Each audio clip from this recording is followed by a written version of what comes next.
Hey guys, Agamo here. I just wanted to make a quick video going over some of the things that you can do to make your Gleba experience a little bit easier in Factorio's Space Age DLC.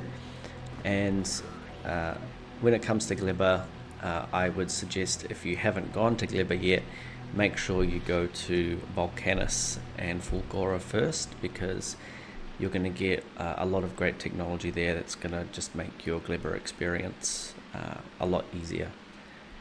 But the first thing, in my opinion, that is going to be the most important thing to get your head around on Gleba is the Biochambers, which is unlocked through the technology track on Gleba. So if I put one of these Biochambers down, you can hover over it and you can see on the right hand side there it says consumes nutrients, max consumption 500 kilowatts. But 500 kilowatts, it kind of indicates that it needs to be part of the electrical network because it uses power. But it's not actually power, it's nutrients that it's consuming to run. So you can put these biochambers outside of the electrical network and it'll work. So for example here you can see my electrical network in the blue, it's outside of that, so it's not in range to get power right now. And usually it would have like a lightning bolt if it didn't have power, but it has a food symbol instead.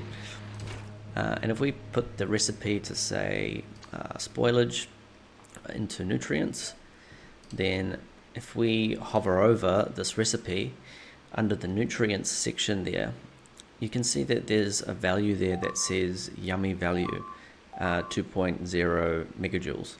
And that yummy value is actually the value of the nutrients that you're putting in. And the most important thing you need to realize is that when you use efficiency modules, this efficiency module 2, for example, it says minus 40% energy consumption. And when you think about it, this machine doesn't actually use energy, so it's not going to actually work. But it actually applies to the yummy value or the nutrient consumption of the machine as well. So if we put one of those in there and we hover over, it says now max consumption minus 40% on the nutrients. And then if we put another one in there and we hover over, it says minus 80%. And you can see that 80% is the limit.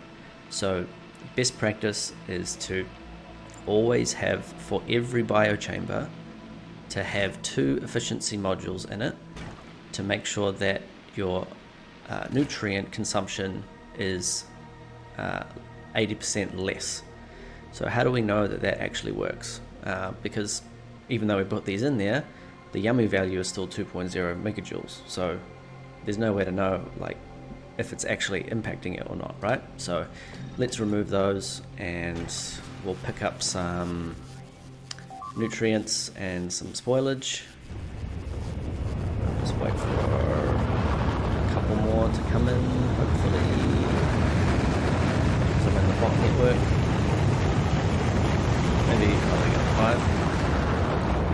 So I'll put 5 nutrients in and I'll put some, let's put half in. And you can see the speed at which it's going down. But if we put 2 efficiency modules in there now, and we do that again, look how much slower the nutrient consumption actually is. So for the same amount, it used 1 bar before, and then the same amount only used this much. So very, very important thing on Gleba is to make sure that you've got 2 efficiency module 2s at least in each of your biochambers, and you're going to have a much easier time dealing with nutrient production on Gleba. Another way to apply the efficiency module strat is with beacons. So if you put down a beacon and you give it 2 efficiency modules, which is the perfect amount, they only take 2 and we only need 2, then you can just put the biochambers around and they all will get, there's no power, and they will all get the minus 80% consumption on the nutrients. So that frees up the biochambers to have things installed on it in the other module slots for things like productivity, so that you can get extra nutrients or whatever the recipe is out.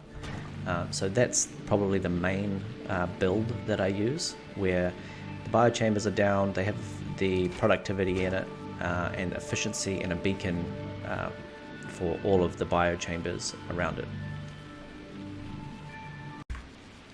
Next thing to keep in mind is that you can also create nutrients from spoilage in assemblers as well.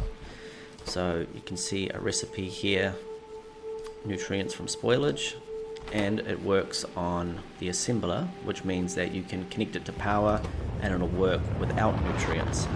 And this is quite important to have some of these. Obviously you want to have biochambers doing most of this because of the efficiency or the productivity on the building itself. But you can also, it's also important to make sure that you have some assembler machines doing it, because if you run out of nutrients in your entire build, you can at least put spoilage into here and it'll run, because it doesn't require nutrients to create these nutrients. So you'll be able to see in my build here, you might recognize the layout of the build here, because shout out to Nilos. And I've got some here where I've noticed that my build just kind of comes to a standstill sometimes when there's no nutrients available, and then it slowly just dies. But I've added this here where it requests any spoilage to be created into nutrients into here, and then if anything spoils on the output, it'll go into this chest here, feed back in, and make more.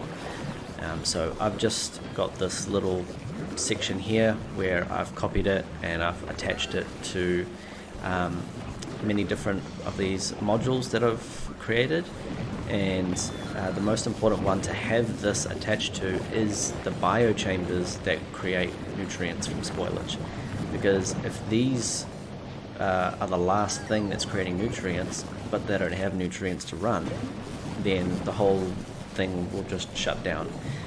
So very important when you set up your builds to at least make sure you have some of these assemblers running nutrient builds from spoilage.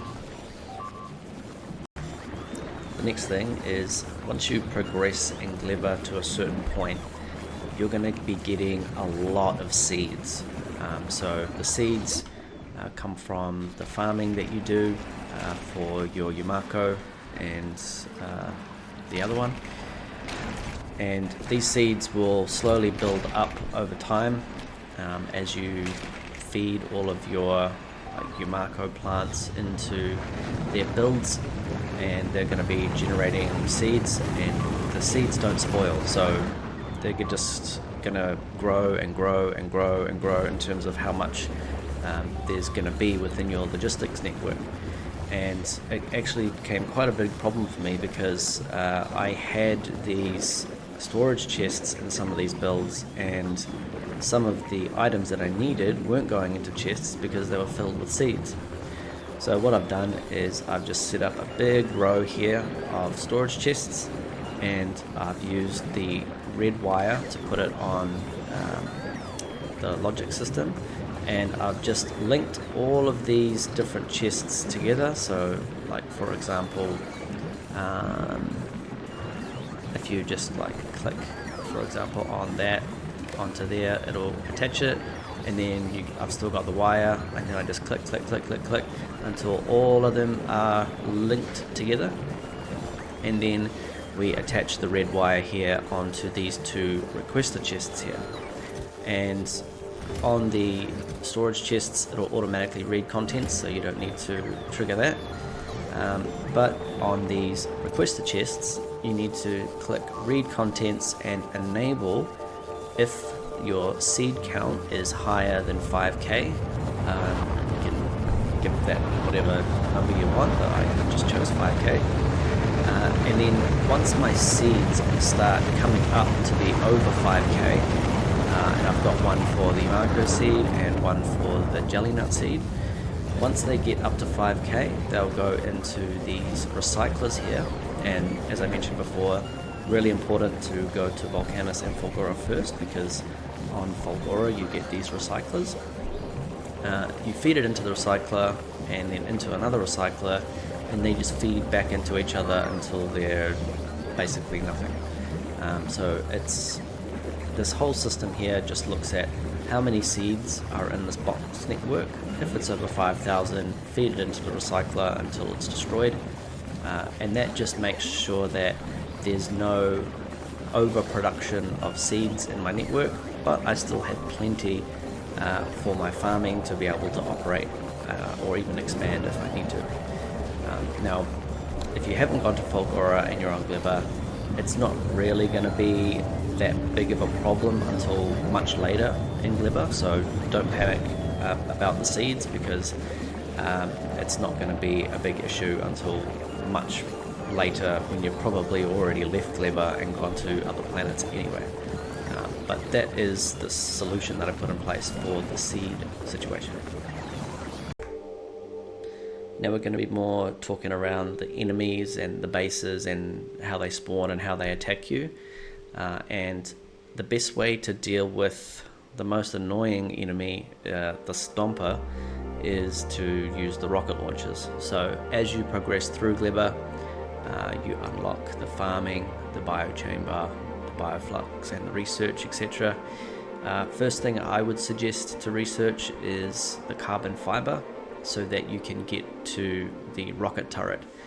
The rocket turret just makes it a lot easier to be able to defend against things like the Stompers.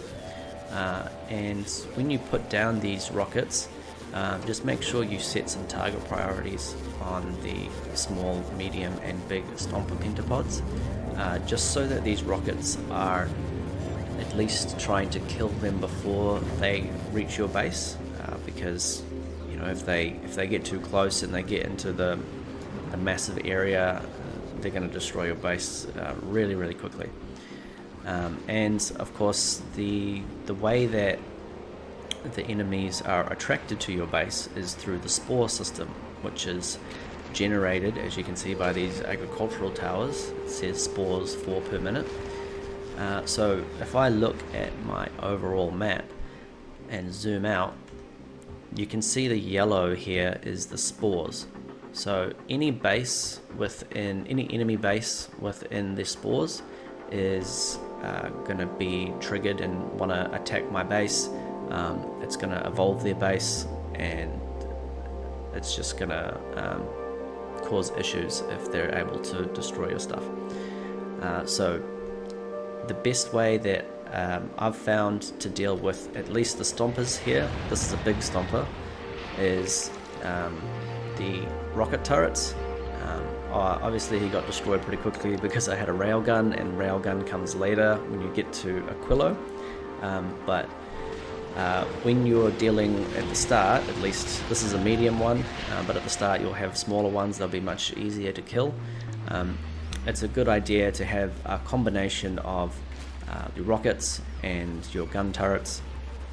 Gun turrets work quite well as long as you've got physical damage upgrades in your research. And later on, let's say you've gone to Fulgora first, you can also put down some Tesla turrets for doing electric damage to them, which is also quite useful. You don't necessarily need to have walls around your turrets, but I do, because there's a lot of crawlers that come out and try to attack your buildings. Especially when you kill some enemies, they spawn a lot of little enemies, which can make things a little bit difficult. But once you get a little bit further into Gleba, and on the condition that you have gone to Volcanus, the best way that I've found of dealing with enemy bases is artillery. And you don't really need much. I've only got one artillery turret, that's it, just one, getting fed with artillery shells. And you might be thinking, oh, what if well, you'll need to import the artillery turret from Volcanus once it's unlocked there, and I would suggest not to import the artillery shells, but to actually create the artillery shells on the planet and import the calcite and the tungsten plate from Volcanus as it's needed. That way the shells get created a lot quicker, a lot more readily available, and you won't necessarily run out. Now this one here, I've got no auto targeting enabled, and the thing with Gleba compared to like the starting planet on Narvis, you can zoom out and you can see all of the bases here that are spawned for the most part. But on Gleba, you don't really see that. But I've found that you can actually see where there's a base within the spore by this flashing animation here. So if there's a square inside your cloud where it's flashing, send an artillery shell out that way, and you won't know exactly where it is, but it'll reveal the map with the bullet, and then you can target where the bases actually are. So if I zoom in, it's revealed it, so I'll just put 2 on each of these spawners here, and yeah, that'll come down. That one needs one more shell, I think. There we go. And there we go, we've cleared out that base on the map without even having to go to it. Now they're going to be a little bit pissed off and come at me, but as long as you have good enough defenses from where you shot your artillery, which is because if you blow up their bases with artillery, they're going to go for the turret, not the spores. So you can see these guys are going to come in and try to destroy my base, but as long as you've got good enough defenses, then you can take care of them easily enough. One thing to note as well is that what I've noticed is there is the bases that respawn, like let's say you've cleared all of the bases out in this whole spore area. The bases respawn on the water from what I've seen. So you see these, like, oh, there's one right there actually, a mini one. You see this like little like mucus stuff on the little mucus stuff on the water? That's where the bases actually spawn. So this big water section here will have a lot of mucus stuff along, and that's where the bases get created. On the southern part as well, you see there's mucus here, so like bases you generally spawn in this section here or this section here. So what I haven't done yet, but what I want to do is, oh, there was a big attack there. What I want to do is set up some artillery turrets. Where is it? This one here. And set it to auto targeting. But I want to set it up where it's close to the water, but auto targeting is on. So I want to take the artillery and I want to set them up around the water so that the edges of the water are in range of the artillery, and as soon as a base spawns, it'll just shoot down that base, and then I don't ever need to worry about coming back to Gleba, looking at the map, looking for a flashing point, and then destroying it.